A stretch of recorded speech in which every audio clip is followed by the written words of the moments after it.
So there are a couple of different ways that you can import a planner into the Claro PDF app. The first way is just by opening up the app, and it will show you various locations on your iPad, and then just navigate to the location where your planner is. Mine is in downloads, and so I will find it here, and then just select the planner, and it opens it up. The other way is to go to the location in your iPad where your planner is. So in this case, I would go to Files, and then I would go to Downloads, and then find the planner. Here we go.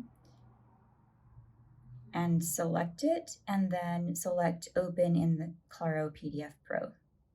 And then that will open it. One thing to note, let me come back here and open up a different planner to show you. Let's open up a Monday start of this same planner.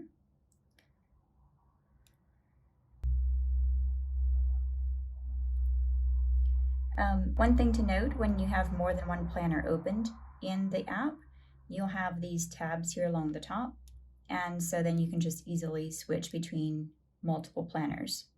When you want to close one out, you can just hit the X and close it out. So those are two ways that you can import a planner into the app.